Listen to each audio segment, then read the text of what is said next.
Muy buenas tardes a todos. Les saluda la doctora Aida Quiñones. Soy médica cirujana, especialista en ciencias forenses y medicina laboral, docente en la carrera de medicina en la Universidad Privada del Este, sede de Ciudad del Este y sede central.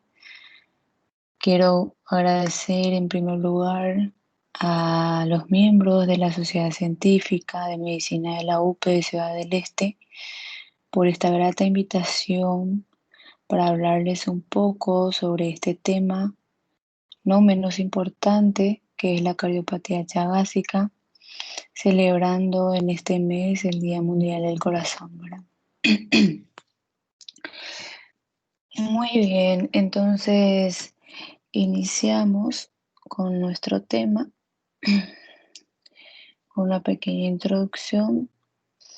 Como saben, cuando hablamos de miocardiopatía es porque existe alguna alteración a nivel del miocardio. Si hablamos de miocardiopatía chagásica es porque es una enfermedad infecciosa debido a un parásito que es transmitido a través de un vector que es el vinchuca, también llamado, ¿sí? O chinche. Eh, y existe lo que es una enfermedad que es el mal de Chagas, transmitida por el parásito Trypanosoma cruzi. Bien, aquí vemos una imagen de un corazón chagásico, ¿sí? Hay una hipertrofia del ventrículo derecho y las aurículas están dilatadas, ¿sí? Sería una miocardiopatía dilatada, que la causa más frecuente justamente es el, el Trypanosoma cruzi. Bien, cuando hablamos de la enfermedad de Chagas, hablamos en general de esta enfermedad. Esta enfermedad tiene tres fases, que es la fase aguda, predeterminada y la fase crónica. Cuando ya hablamos de la fase crónica, existen las complicaciones, en este caso, que sería la miocardiopatía, ¿sí? Ya se afectan los órganos del sistema nervioso, de gastrointestinal, ya sea esófago, el colon, ¿sí? Y también el corazón. Bien. La enfermedad de Chagas o trypanosomiasis americana es una parasitosis originaria del continente americano. Su nombre es gracias al doctor Carlos Chagas, que fue quien la describió, es un brasilero. Él lo describió a principios del siglo XX y actualmente continúa siendo uno de los retos de salud pública más importantes de América Latina. Aproximadamente a 8 millones de personas afecta esta enfermedad en 21 países. El Chagas, entonces, es una enfermedad parasitaria potencialmente mortal causada por el microorganismo Trypanosoma cruzi. Se transmite al ser humano por insectos conocidos como vinchucas, también son llamados chinches o chirimachas o chipo también. Estos insectos se alimentan de sangre, ¿sí? Puede picar al hombre, puede picar a animales domésticos para alimentarse. Eh, ¿Dónde viven estos insectos? Viven en nidos de aves, en madrigueras, en huecos de árboles, en grietas debajo de las placas de las casas, en la corteza de los árboles, en los huecos y en grietas en las paredes también. ¿Sí? También en armadillos suelen hospedarse, ¿verdad? Estos insectos son de color marrón, presentan algunas manchas oscuras alrededor de su cuerpo, ¿sí? Y existen lo que son las vías de transmisión también de esta enfermedad, que sería por la transfusión sanguínea. También se transmite a través del trasplante de órganos, durante la gestación, el trabajo de parto, o también podemos padecer por consumir alimentos contaminados, ¿sí? Bien, vamos a hablar luego del ciclo de vida de este parásito, ¿sí? Se calcula que a largo plazo, hasta un 30% de los enfermos crónicos puede desarrollar complicaciones, como habíamos dicho, que sería la fase crónica ya. Cuando ya se complica, tiene unas consecuencias irreversibles y crónicas, como les dije, afecta el sistema nervioso, el aparato digestivo y el corazón. Pero si se detecta a tiempo, podemos curarla y tratarla, ¿sí? Mejorar su evolución. En la fase crónica ya no podemos curarla, pero podemos frenar o retrasar su progreso. Al principio del curso de la enfermedad cardíaca crónica de Chagas puede ser clínicamente silente, también se lo llama una enfermedad silenciosa, pero puede progresar a miocardiopatía dilatada con insuficiencia cardíaca, puede presentar arritmias ventriculares, alteración de la conducción, accidente cerebrovascular y otros trastornos sistémicos o pulmonares. Cuando existen las alteraciones de la conducción, generalmente se lo ve y se lo diferencia de otras miocardiopatías, ¿sí? Entonces, el término enfermedad de Chagas se usa para la enfermedad general. La miocardiopatía de Chagas abarca todos los casos en donde se va a ver alterado o afectado el corazón, ¿sí? Que lo que vamos a ver, hay una presencia de una normalidad a nivel del electrocardiograma, ¿sí? En todos los pacientes que presentan la prueba positiva contra el Trypanosoma cruzi. Se refiere al patrón hemodinámico de la miocardiopatía de Chagas que se caracteriza por agrandamiento del ventrículo izquierdo. Hay un deterioro de la función sistólica segmentaria global, independientemente de los hallazgos que encontremos en el electrocardiograma. Epidemiológicamente, esta enfermedad se lo ve en mayor cantidad en Brasil, ¿sí? El 42% de todos los casos residen en Brasil. La infección nacional estimada más alta en Bolivia, seguida por Argentina y Paraguay, ¿sí? Pero mayor cantidad de personas que viven con esta enfermedad la encontramos en Brasil. Y se cree que más de 1,2 millones de personas en estos países van a padecer en la fase crónica, que ya sería la miocardiopatía de Chagas. Bien, la muerte súbita es la causa general más común de muerte de la miocardiopatía de Chagas, es la manifestación más importante de la enfermedad, resulta de la mayoría de la muerte y mortalidad de Chagas, a pesar de que generalmente clasificado como que tienen un patrón hemodinámico de miocardiopatía dilatada, distribución típica predominante. ¿Cuál va a ser la distribución típica predominante de esta cardiopatía chagásica? Va a ser la fibrosis en la región posterior y apical del corazón. Lo encontramos luego en anatomía patológica, entonces una fibrosis en la región posterior y apical del corazón. Las regiones del ventrículo izquierdo y la afectación del nodo sinusal y del sistema de conducción eléctrica va a diferenciar o distinguir esta enfermedad de Chagas de otras miocardiopatías. Entonces, lo que más se va a ver afectado en esta miocardiopatía chagásica va a ser la conducción eléctrica al corazón, va a existir una disfunción contráctil del miocardio, una arritmia o trombo. Como ya dijimos, la muerte súbita es la causa general más común de muerte, le sigue la insuficiencia cardíaca y por tercera parte los eventos embólicos, dependiendo ya de la población que se estudie. Bien, hablaremos un poquito de lo que es este parásito, el Trypanosoma cruzi, ¿sí? Cómo va a ser la infectación de esta enfermedad, ¿verdad?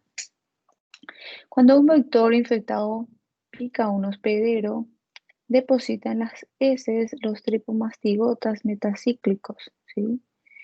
Entonces, al picarnos una vinchuca, no es que ya nos infectamos y ya padecemos la enfermedad de Chagas, no. Las heces de este hospedero de la vinchuca va a ser lo que contiene el parásito, ¿está? Entonces, cuando nosotros tenemos, nos pica, ¿verdad? A nivel de la piel, rascamos y al rascar ahí empieza a ingresar este parásito en nuestra piel, en la dermis, ¿sí? Entonces, las heces son los que van a estar con este parásito. Estos ingresan a través de la picadura y cuando penetran en una célula se transforman en amastigotas, que se reproducen mediante mitosis. Cuando hay numerosas mastigotas dentro de la célula infectada, el parásito se transforma en tripomastigota y la célula se rompe, liberando estas formas y así vuelve a repetir el ciclo. Este va a ser el ciclo de transmisión del Chagas, ¿sí? Entonces, la vinchuca va a picarle a una persona, ¿sí? En este caso, si pica a los roedores que contienen o tienen la enfermedad, él va a contraer el parásito, luego le pica al humano, como ven aquí, ¿sí? Esta vinchuca infectada cuando se vuelve a alimentar, vuelve a picar a una persona, animal que no tiene chagas y ahí empieza la inoculación. Cuando pica para alimentarse defeca sobre la piel en la bosta está el parásito, ¿sí? Como ven aquí, en las heces va a estar el parásito. Al picar, entonces, defeca, ¿sí? Como ven aquí. Al rascarse la picadura, la persona introduce el parásito en su cuerpo, ¿sí? Y ahí ya empieza a padecer la enfermedad. La enfermedad, como les dije, tiene sus fases, la aguda, la predeterminada y la crónica. Nosotros obviamente no le vamos a ver a este parásito porque es tan pequeño que solo lo vemos en microorganismos. El periodo de incubación va a ser de 5 a 14 días post exposición, ¿sí? Cuando te pica, habrá un roedor y te inocula el parásito. Con heces de insectos triatóminos va a ser eso, ¿verdad? Y de 20 a 40 días a través de esa transfusión sanguínea. Muchas personas no son sintomáticas, como le había dicho, hasta la etapa crónica que puede ocurrir entre los 5 y 40 años de producida la infección. Entonces vemos aquí que una persona puede padecer de la enfermedad, pero no puede no presentar síntomas.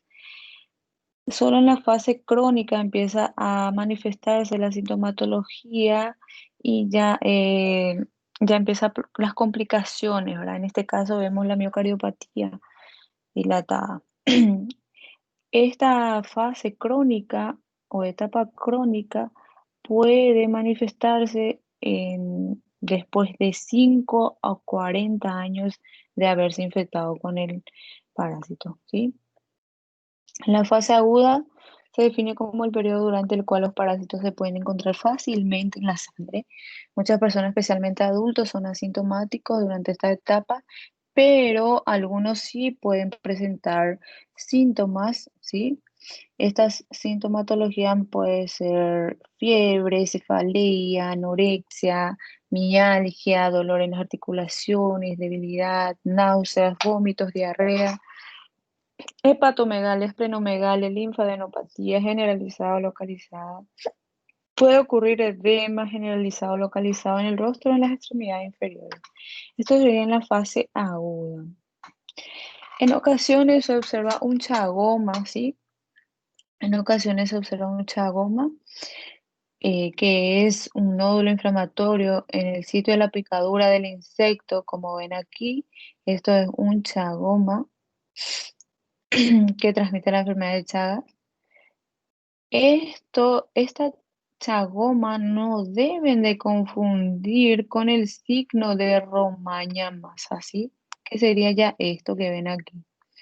Es un tejido blando periorbital y linfoide que se produce cuando el Trypanosoma cruzi ingresa a través de la conjuntiva, ¿sí? Entonces, como ven aquí, esto es el chagoma, un endurecimiento localizado indoloro en el lugar de la piel por donde el parásito ingresó. Puede producir un edema indoloro de uno o ambos ojos con frecuencia acompañado de conjuntivitis, aumento de tamaño de los ganglios linfáticos locales. Este síndrome también se denomina signo de Romaña. Generalmente persiste de 1 a 2 meses, ¿sí? Los casos, los signos clínicos se mejoran en semanas o meses sin tratamiento. Entonces, esto pueden preguntar también en clínica, ¿verdad?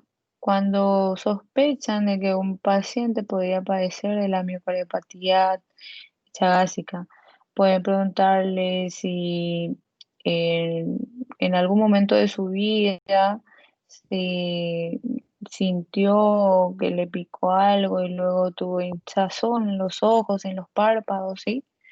Pueden interrogarle hacia su paciente. Entonces, en la fase aguda del cuadro clínico, como ven aquí, es el chagoma, que sería el endurecimiento de la piel donde fue inoculado el parásito, y aquí ven el signo de Romaña, ¿sí? Los párpados van a estar edematizados.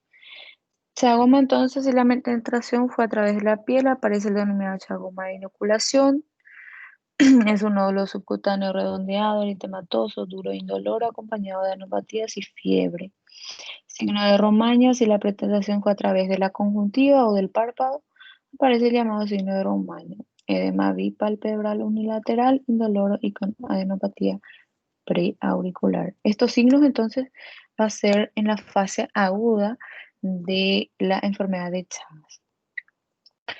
Las manifestaciones clínicas ya habíamos dicho, ¿verdad? Fiebre, mialgia, cefalea, cineromañia, cinefalía cardíaca, hepatomegalia, edema, chagoma, ¿sí? En la fase indeterminada hay estudios realizados que quieren descartar esta fase, ¿verdad? Y colocar la fase crónica con cardiopatía y sin cardiopatía, ¿verdad? En la fase indeterminada lo que pasa es que se encuentran asintomáticos en este periodo, ¿sí? Los parásitos desaparecen de la sangre. Entre el 70 y el 90% de los pacientes en la fase indeterminada nunca se vuelven sintomáticos. La mayoría de los pacientes que quedan ingresan en la fase crónica después de 5 a 15 pero en algunos pacientes la fase intermedia puede durar hasta 40 años, ¿sí? Como habíamos dicho al inicio, entre 5 y 40 años puede presentarse asintomático los pacientes. La fase crónica, como habíamos dicho, ya es una complicación de esta enfermedad, representada por insuficiencia orgánica generalmente del corazón o del sistema digestivo. Se caracteriza la enfermedad chagásica por arritmias y anomalía de la conducción, como habíamos dicho, insuficiencia cardíaca, aneurismas apicales, embolias tales como accidentes cerebrovasculares y embolias pulmonares y muerte súbita. Bien, continuando entonces, vamos a hablar un poco de lo que es la fisiopatología de la miocardiopatía chagásica, ¿sí? En la etiología de la disfunción ventricular intervienen varios factores. Existe lo que es un daño miocárdico intrínseco durante la fase aguda y crónica, hay una acción parasitaria directa, perturbación inmunológica, destrucción neurológica, trastorno inducido por la respuesta autoinmune del huésped, alteraciones del sistema nervioso autonómico, lesiones microvasculares con alteración en la microcirculación y posterior miocitólisis, ¿sí? Finalmente, los fenómenos resultantes del daño miocárdico sería alteración de la motilidad de carácter segmentaria y global, encontramos lo que es la arritmia y trastorno de conducción, incompetencia de las válvulas por regurgitación valvular e insuficiencia cardíaca. ¿Sí? Aquí vamos a ver un gráfico, ¿sí? Una información gráfica en donde vemos la fisiopatología en la fase aguda y en la fase crónica. Es difícil integrar de forma sencilla una enfermedad tan compleja, ¿verdad? Pero vamos a resumir, perdón. Por ejemplo, en el caso de la fase aguda, Un elemento que ha probado ser muy importante es la cepa de Trypanosoma cruzi, distinto de tu, ¿verdad? Fíjense que estos parásitos pueden generar bien, sea factores secretorios, que son normalmente glicoproteínas, ¿sí? Glicoproteínas de neurona del parásito, por nombrar las dos principales que vemos aquí, que es la glicoproteína 83, que es una mucina, y la trasalidasa, ¿sí? Que ven aquí. Estos factores secretorios podrían estar involucrados en las arritmias asociadas a la enfermedad de Chagas. Como se ha demostrado, podrían alterar la señalización del óxido nítrico, ¿sí? en los macrófagos y podrían provocar un incremento de la reactividad endotelial, ¿sí?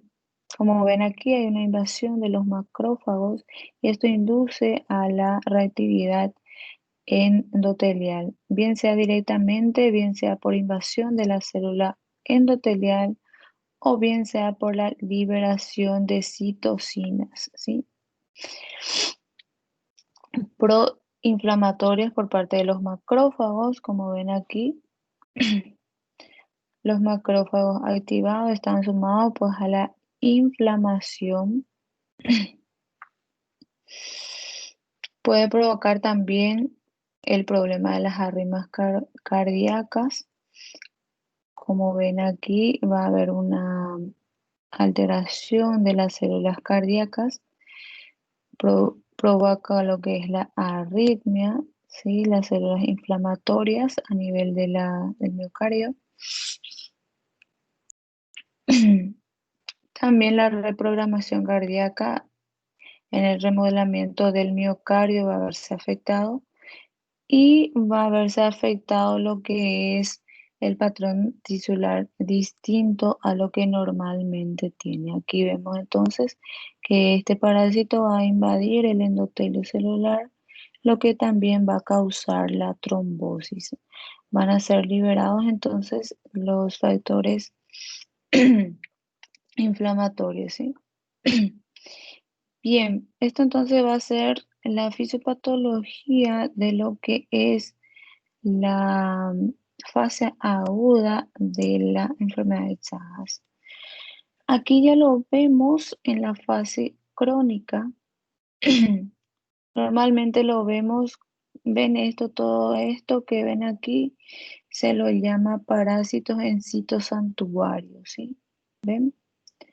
Sitios santuarios. Entonces tenemos los parásitos normalmente de sitios santuarios y aquí la inmunopatología juega un papel muy importante. Como ven aquí, las células T y las células B, con la célula autoinmunidad celular, con la presencia de autoanticuerpos que reconocen de forma cruzada autoantígenos, ¿sí? Que esos anticuerpos son capaces de reconocer receptores de la superficie de la célula cardíaca, como ven aquí, ¿sí? Entonces, son capaces de reconocer estos autoanticuerpos receptores de célula cardíaca. Bien, generan entonces al reconocer células señalización como si fueran ligando, pues esto pueden provocar desbalance en el manejo del calcio, como ven aquí. Luego, por otro lado, la reacción inflamatoria crónica, la infección crónica tanto de macrófagos, como dicen los del músculo liso en el sitio santuario, ¿sí? Como ven aquí, y en la eventual invasión del propio endotelio vascular, ¿sí? De las células cardíacas pueden también generar un proceso de disfunción vascular. Hay una disfunción vascular, como ven aquí, puede causar una hipoxia y contribuye justamente al remodelamiento cardíaco y con el cambio, porque el sufrimiento va a sufrir, o sea, el sufrimiento tisular que sufren las células cardíacas. Hay un sufrimiento tisular entonces a nivel de las células cardíacas, como ven aquí, entonces ayuda a contribuir el remodelamiento cardíaco. Hay una hipertrofia, como ven aquí, de las células cardíacas. Bien, y ahí empiezan las alteraciones en el electrocardiograma. Acá ya vemos los macrófagos crónicos, ¿sí? Cronificados. Esto va a ser la fisiopatología de la eh, cardiopatía chagásica, ¿está bien? Entonces tenemos la fase aguda y la fase crónica. Existe entonces estas alteraciones a nivel de las células cardíacas, ¿sí? Bien,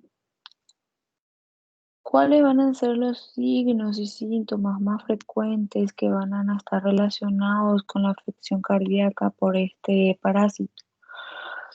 Encontraremos síntomas secundarios a bradiarritmias o taquiarritmias, palpitaciones, síncope, hipotimia, muerte súbita, síntomas de insuficiencia cardíaca, síntomas secundarios a fenómenos tromboembólicos venosos, alteraciones microvasculares, ¿sí? Todas estas van a ser la sintomatología y signos de la afectación cardíaca por este parásito. Como dijimos, encontramos la insuficiencia cardíaca izquierda, tromboembolismo y también podemos encontrar una insuficiencia cardíaca global, ya sea derecha e izquierda.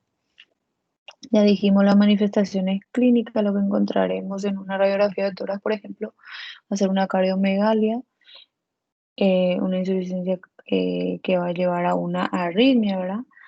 Eh, al, a la auscultación cardíaca escucharemos el desbordamiento del segundo ruido y finalmente va a causar una insuficiencia cardíaca ya sea izquierda o global.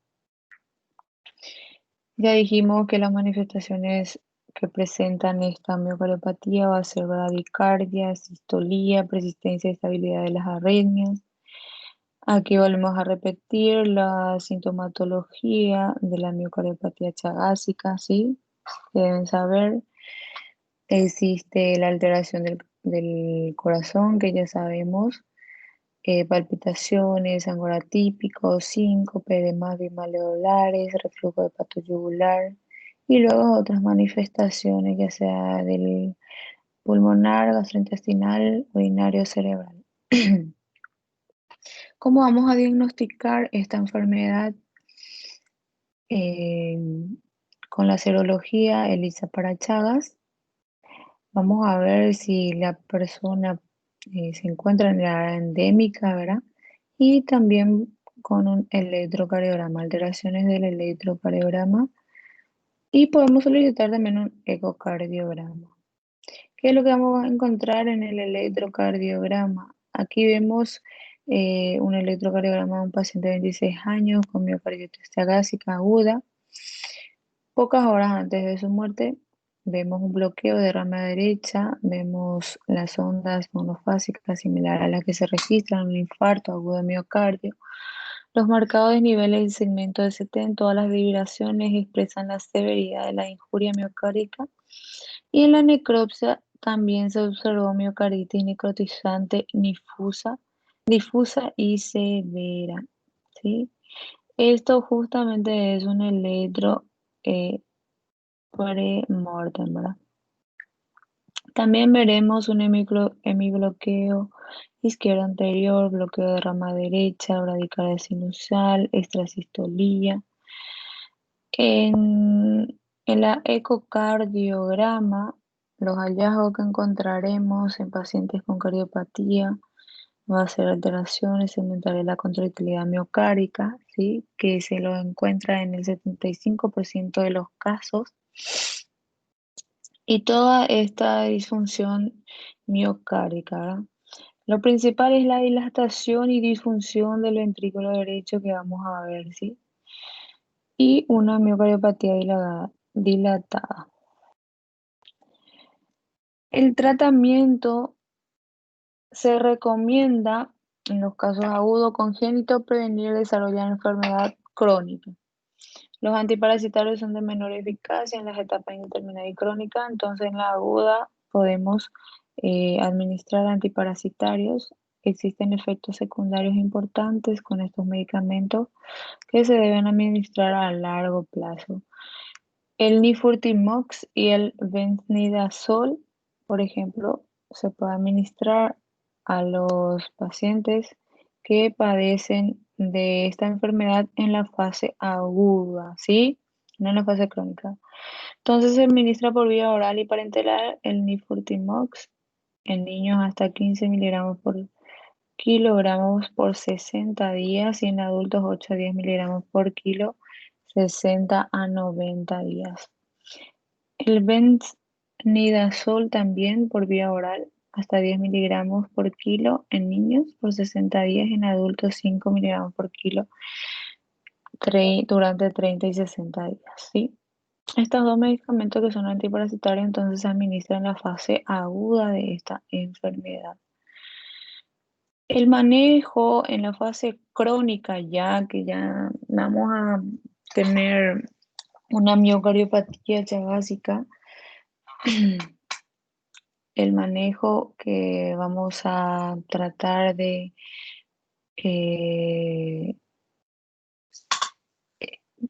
vamos a tratar de hacer que sea más lento, ¿verdad? El progreso de la enfermedad, porque no podemos curarlo, ¿verdad?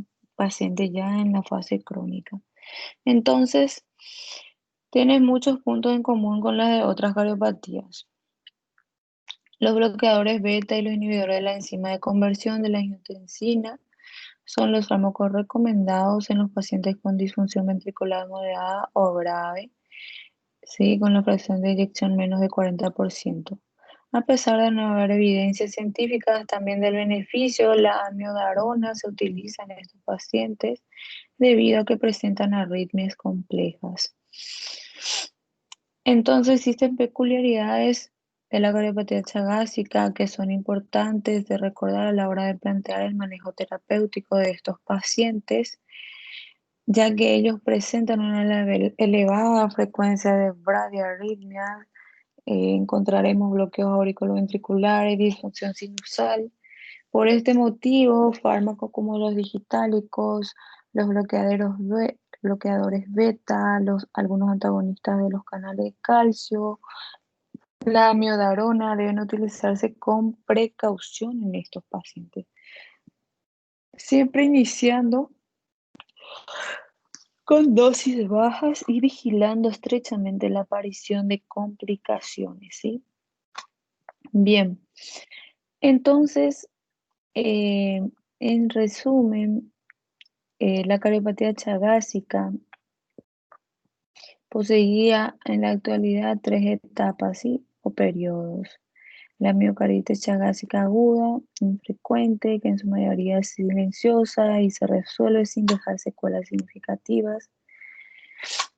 Sin embargo, un pequeño número de estos pacientes presentará como complicación distintos grados de insuficiencia cardíaca congestiva.